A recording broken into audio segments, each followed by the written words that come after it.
Bapak, Ibu, Saudara-saudari, sebelum mendengar firman kehidupan, kita berdoa.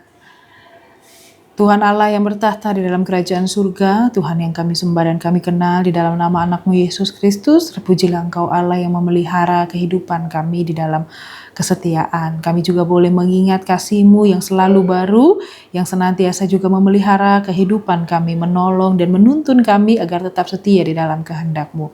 Kami berdoa Tuhan ketika kami juga mau dikuatkan dan diteguhkan di dalam firman-Mu, kiranya firman itu juga boleh membentuk hati kami, membentuk kehidupan kami, agar kami tetap terdapati setia di dalam Engkau. Berfirmanlah Engkau Tuhan, karena kami telah siap untuk mendengarkannya.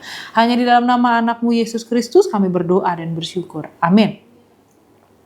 Bapak, Ibu, Saudara-saudari, firman kehidupan bagi kita pada hari ini dari 1 Samuel 2 ayat 2. Tidak ada yang kudus seperti Tuhan, sebab tidak ada yang lain kecuali Engkau, dan tidak ada gunung batu seperti Allah kita.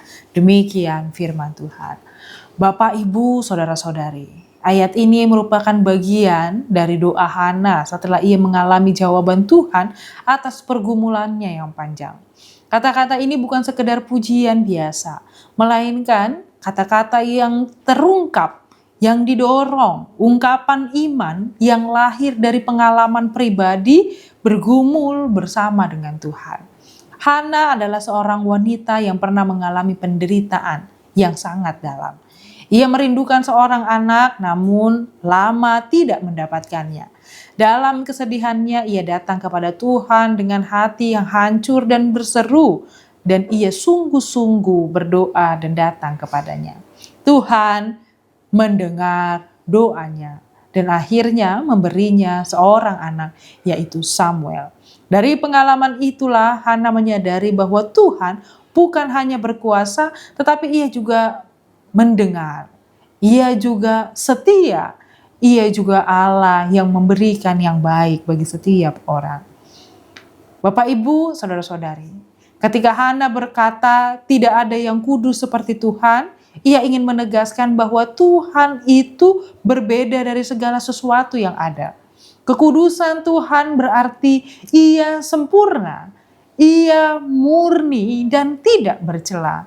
Dalam dunia yang penuh ketidaksempurnaan, ketidakjujuran, kejahatan, tetapi Tuhan tetap kudus dan tidak berubah serta senantiasa menyediakan kasih-Nya bagi kita.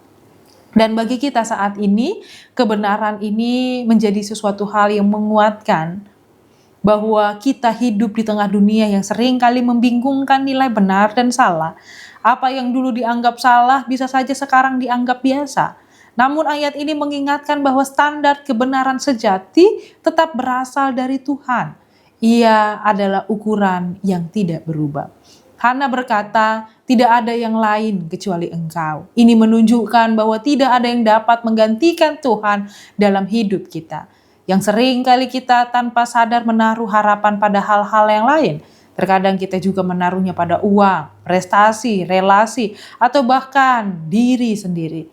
Namun semua itu memperlihatkan juga bagaimana keterbatasan dan terkadang juga memberikan rasa kecewa bagi kita. Apa yang diberikan dunia berbeda dengan apa yang Tuhan berikan. Ia adalah Allah yang benar-benar begitu mengasihi kita dalam kesetiaan. Ketika semua hal lain berubah, Tuhan tetap setia, Ia tetap sama. Ketika manusia gagal, Tuhan tidak pernah memperlihatkan dan meninggalkan kita. Oleh karena itu, penting bagi kita untuk memeriksa kembali apa yang menjadi pusat hidup kita. Apakah kita benar-benar menjadikan Tuhan sebagai yang utama, yang menuntun, yang membentuk, bahkan yang menjadi penopang dalam hidup kita. Hingga bagian terakhir dari ayat ini menyebutkan, tidak ada gunung batu seperti Allah. Gambaran gunung batu menunjukkan kekuatan, kestabilan, dan perlindungan. Dan kiranya kita juga boleh diingatkan yang sering kali kita terkadang memperlihatkan gunung batu yang menjadi tempat perlindungan yang aman. Namun dengan menyebut Tuhan sebagai gunung batu, Hana ingin menyatakan bahwa Tuhan adalah tempat perlindungan yang kokoh, yang menyelamatkannya daripada mara bahaya. Dan dalam kehidupan kita, Kita diajak untuk menghadapi badai, menghadapi tantangan, tekanan, kekecewaan, ketakutan, atau masa depan. Dalam situasi yang seperti itu, kita diajak untuk berpijak tetap di dalam kehendak Allah. Dunia tidak bisa memberikannya secara pasti, tetapi Tuhan tetap senantiasa menjadi pemelihara kehidupan manusia.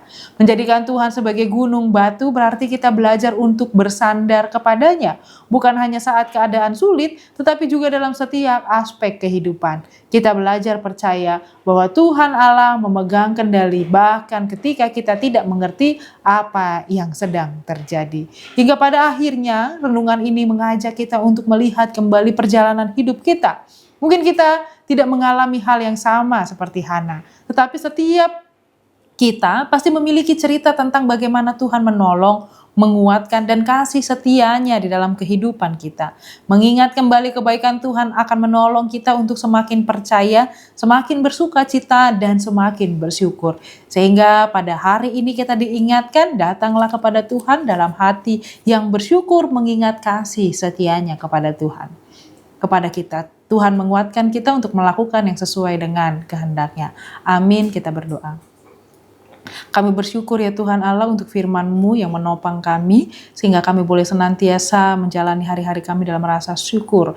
Kiranya Tuhan di dalam kehidupan kami selalu mengingat kebaikan, senantiasa yang kami terima, sehingga kami selalu dikuatkan untuk melakukannya yang baik di dalam kehidupan kami. Kami berdoa hanya dalam satu nama, Yesus Kristus Tuhan dan Juru Selamat kami. Amin. Anugerah dari Tuhan kita Yesus Kristus, kasih setia Allah Bapa dan persekutuan Roh Kudus menyertai kita semua. Amin.